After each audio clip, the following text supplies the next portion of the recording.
Assalamualaikum warahmatullahi wabarakatuh. Video ini akan membincangkan subtopik teselasi bagi Matematik Tingkatan 5 KSSM, Bab 5, Kekonfluenan, Pembesaran dan Gabungan Transformasi. Standard pembelajaran yang pertama bagi video ini ialah menjelaskan maksud teselasi. Okey, apa itu teselasi? Teselasi ialah pola bagi bentuk berulang yang memenuhi suatu satah tanpa ruang kosong atau pertindihan. Okey, jadi di sini kita keluarkan data yang penting ialah teselasi ini ialah bentuk berulang tanpa ruang kosong atau pertindihan.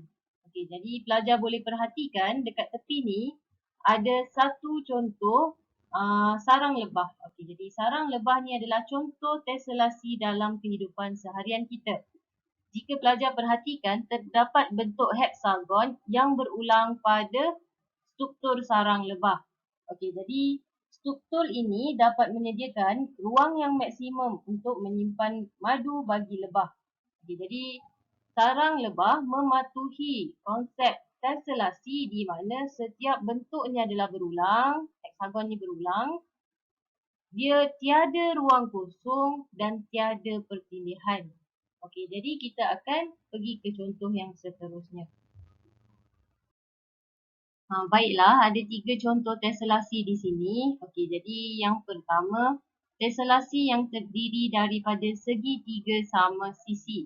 Okey, jadi kalau pelajar perhatikan, segitiga ini berulang-ulang bentuknya. Okey, jadi ini adalah bentuk teselasi yang pertama melibatkan segitiga. Okey, jadi contoh yang seterusnya, teselasi yang terdiri daripada rhombus. Okey, rhombus berulang. Lepas satu rhombus, berulang jadi satu rhombus, berulang jadi satu rhombus. Jadi ini adalah teselasi.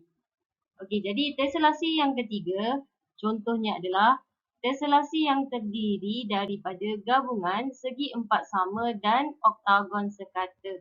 Okey, jadi walaupun dia ada dua bentuk di sini, satu oktagon, satu lagi segi empat sama. Tapi dia masih teselasi kerana kedua-dua bentuk ini berulang. Okey, oktagon berulang jadi oktagon, dia terus berulang. Begitu juga dengan segi empat sama. Segi empat sama ni pun dia berulang-ulang. Jadi ini adalah contoh 21 buku teks muka surat 162.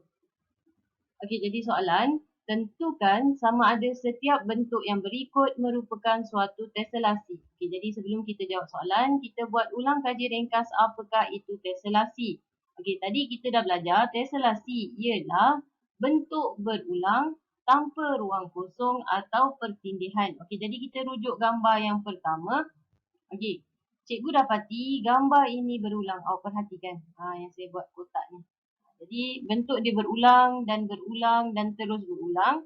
Jadi kita katakan dia sebagai teselasi. Okey, jadi ini adalah teselasi. Okey, jadi kita perhatikan bentuk kedua. Okey, jadi nampak terus dekat sini ada segi empat sama dekat tengah ni. Malangnya segi empat sama ni tiada ulangan pada satah diberi. Okey, jadi bila tiada ulangan pada rajah, kita katakan dia bukan teselasi. Jadi untuk soalan B, dia bukan teselasi kerana bentuk segi empat sama tidak berulang. Bentuk segi empat sama tidak berulang. Okey, jadi awak boleh buat ayat yang sampai maksudnya. Tak kisah macam mana ayat awak. Okey, jadi cikgu tulis bukan teselasi kerana bentuk segi empat sama tidak berulang. Okey, jadi bagi contoh C, perhatikan pada rajah. Adakah dia teselasi? Okey, jadi kita tengok bentuk dia berulang-ulang. Okey, jadi segi empat jadi segi empat. Okey, jadi dia semua bentuk dia ada ulangan. Kita katakan dia sebagai teselasi. Okey, jadi soalan C adalah teselasi. Okey, jadi beralih pada soalan D. Walaupun nampak macam tak berulang, tapi sebenarnya dia berulang. Okey, awak perhatikan. Ni bentuk warna merah ni bertukar jadi bentuk warna merah. Yang warna kuning ni jadi warna kuning. Dia berulang. Semua ada ulangan dia. Jadi untuk soalan B, dia adalah tesselasi. Okey, jadi dia ada sebabnya. Kita tengok apa sebabnya pada slide yang seterusnya. Okey, baiklah. Bagi soalan A, merupakan tesselasi yang terdiri daripada pentagon sahaja. Okey, jadi dekat dalam rajah ni ada rajah pentagon yang berulang-ulang. Okey, untuk soalan B, bukan tesselasi kerana terdapat bentuk yang tidak berulang, iaitu bentuk segi empat sama. Okey, jadi segi empat sama ni tak berulang, dia bukan tesselasi. Soalan C, merupakan tesselasi yang terdiri daripada gabungan segitiga sama sisi dan segi empat sama. Okey, jadi ada segitiga sama sisi dan segi empat sama. Okey, jadi dia berulang-ulang di sini. Okey, jadi bagi soalan D, merupakan tesselasi yang terdiri daripada corak yang berulang tanpa pertindihan. Okey, jadi tak ada pertindihan, dia adalah tesselasi juga. Okey, bagi latih kendiri 5.4a, tentukan sama ada setiap bentuk yang berikut merupakan suatu tesselasi. Okey, jadi kita rujuk gambar yang A. Okey, jadi gambar dia semua sama, ini adalah tesselasi. Okey, gambar B pun adalah tesselasi kerana bentuk dia berulang. Okey, segitiga dan juga heksagon dia. Okey, jadi bagi soalan C, adakah dia tesselasi? Okey, jadi dekat sini cikgu dapati dia bukan tesselasi kerana ada satu bentuk yang tidak berulang, iaitu bentuk yang cikgu bulatkan ni. Okey, jadi dia bukan tesselasi. Okey, jadi bagi gambar yang terakhir tu, gambar soalan D, ini pun bukan tesselasi kerana bentuk yang ini tidak berulang. Okey, jadi ini bukan tesselasi. Kita akan pergi ke slide yang seterusnya. Standard pembelajaran yang seterusnya ialah mereka bentuk tesselasi yang melibatkan transformasi isometri. Okey, jadi daripada hasil mobilisasi minda 7, didapati bahawa kita dapat mereka bentuk tesselasi dengan menggunakan transformasi seperti translasi, pantulan dan putaran. Okey, jadi macam mana nak buat tesselasi? Dia melibatkan translasi, pantulan ataupun putaran. Okey, jadi dekat sini pembesaran tidak termasuk kerana bentuk yang terhasil bagi pembesaran adalah tidak kongruen. Okey, jadi kita tengok contoh dekat bawah tu. Boleh perhatikan ini segi 4G. H adalah imej bagi G di bawah putaran 150 darjah lawan arah jam pada pusat R. Okey, jadi itu adalah contoh nak hasilkan H ni daripada G melalui putaran 150 darjah lawan arah jam pada pusat R. Okey, jadi cikgu nak tunjuk contoh sikit. Pusat dia R. Jadi cikgu pangkalkan pusat dia R dekat sini. Ni pusat putaran dia. Okey, jadi dia pusing 150 darjah lawan arah jam. Katakan cikgu nak putarkan titik ini. Dia akan jadi di sini. 150 darjah. Okay, jadi begitu juga dengan titik-titik yang lain. Okey, jadi kita tengok contoh lain dia tulis dekat sini. L ialah imej bagi K di bawah translasi dengan vektor V1. Okey, jadi L adalah imej bagi K. Maknanya dekat sini L ni imej. K ini adalah objek. Okey, jadi dia melalui proses translasi. Line yang warna pink ni awak nampak ni adalah translasi. Dia bergerak. Titik ini bergerak pergi titik ini. Daripada objek pergi imej melalui translasi. Vektor dia adalah V1 ni. Okey, kemudian N ialah imej bagi M di bawah pantulan pada garis BC. Okey, jadi M dan N. Dekat sini kita boleh katakan M ini ialah objek. Ini adalah imej. Mana cikgu tahu? Cikgu tahu daripada soalan, daripada pernyataan ni. N ialah imej. N imej bagi M. Maknanya M objek. Daripada M bertukar menjadi N, kita tahu dia adalah pantulan. Sebab dia songsang sisi. Dia menghadap macam ni. Okey, jadi dekat sini apa yang cuba hasil mobilisasi minda 7 ni sampaikan dekat kita adalah Untuk mereka bentuk teselasi, kita akan gunakan sama ada translasi, pantulan atau putaran bagi menghasilkan bentuk teselasi tersebut.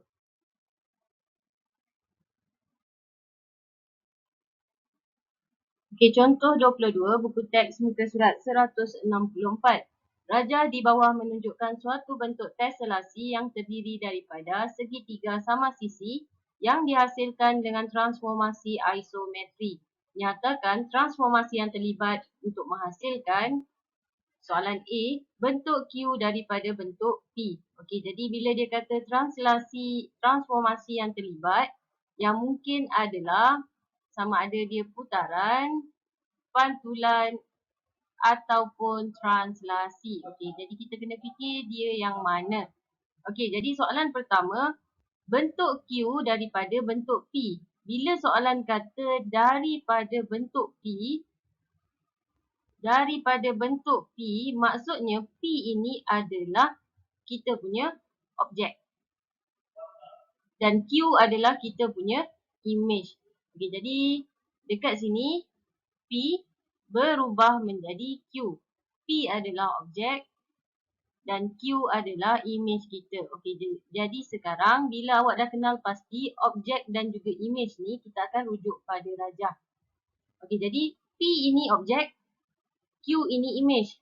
Daripada P bertukar menjadi Q. Okay, jadi cikgu conteng sikit pada rajah. P ialah image. P ialah objek dan Q ialah image. Asalnya adalah P, image-nya adalah Q. Okey, jadi daripada P ini berubah menjadi Q. Okey, jadi jawapan dia tak semestinya pada buku teks. Awak boleh tulis apa-apa sahaja yang relevan. Jadi jawapan yang ada pada buku teks, awak perhatikan yang pertama, pantulan pada garis BC. Okey, jadi daripada P bertukar menjadi Q melalui proses pantulan. Okey, jadi ini cermin dia, ni paksi pantulan dia. Paksi pantulan dia adalah CB. Garisan daripada C pergi ke B. Okay, jadi jawapan pertama yang boleh diterima ialah pantulan pada garis BC. Okey, kalau tak nak jawab macam ni, ada lagi satu jawapan dekat sini iaitu putaran 60 darjah ikut arah jam pada pusat B. Okey, jadi dekat sini cikgu nak tunjukkan macam mana titik itu berputar 60 darjah ikut arah jam pada pusat B. Okey, soalan kata pada pusat B dalam putaran, pusat itu adalah penting. Jadi awak lihat di sini pusat dia. Okey, kemudian cikgu pilih satu titik pada objek. P kan tadi objek kan? Jadi cikgu pilih titik A. Okey, jadi awak perhatikan A akan berputar 60 darjah. Okey, mana kita tahu 60 darjah? Sebab satu segitiga 180 darjah dibahagikan dengan 3. Sebab dia sama sisi, dapat 60 darjah. Okey, jadi satu sudut ni 60 darjah. Okey, jadi kita akan lihat macam mana dia berputar. Okey, jadi titik tu akan bergerak, A akan bergerak, terus bergerak. Okey, sehingga mencapai 60 darjah. Okey, jadi di sini titik A yang baru telah bertukar menjadi C. Okey. Okey, jadi titik yang kedua cikgu nak tunjukkan adalah titik C di sini. Tadi kan dia objek kan? P ni adalah objek. A dah tukar jadi tempat C. Sekarang cikgu nak tunjuk yang C asal pula pada objek, dia akan berputar menjadi titik D. Okey, jadi dekat sini kita tahu sudut dia 60 darjah juga. Okey, dia C tu akan bergerak. Dia bergerak dan dia bergerak jadi tempat baru dia adalah D. Okey, jadi 60 darjah ikut arah jam. Jadi dia punya jawapan adalah putaran 60 darjah ikut arah jam pada pusat B. Itulah yang berlaku daripada P bertukar menjadi Q ini.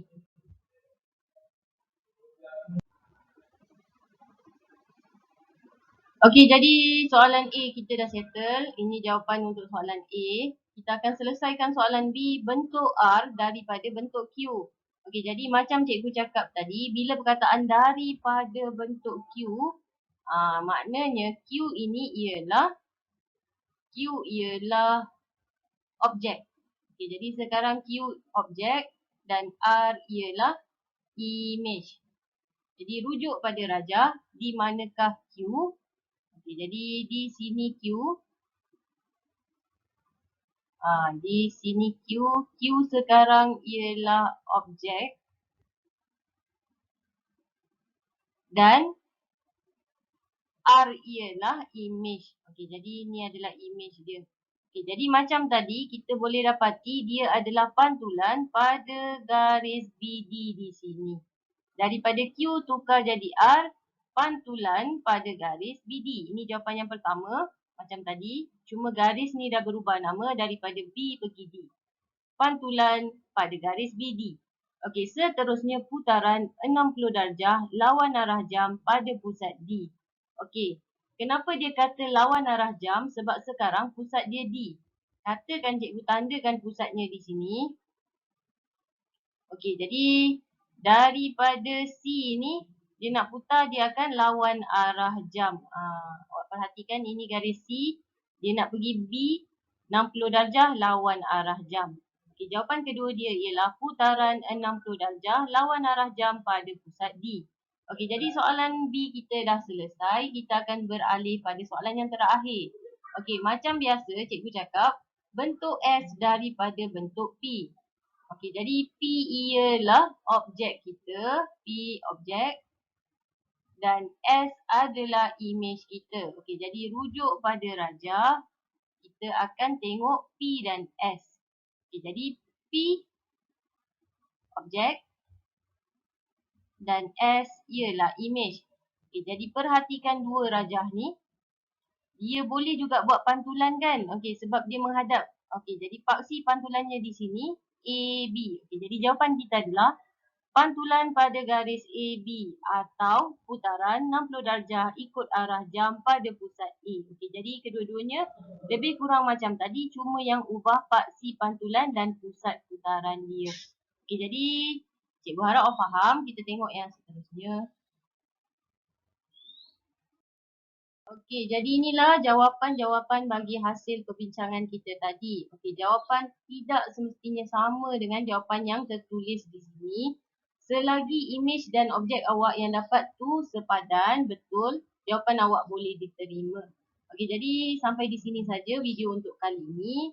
Okey, selamat, terima kasih kerana menonton. Selamat membuat latihan. Assalamualaikum warahmatullahi wabarakatuh.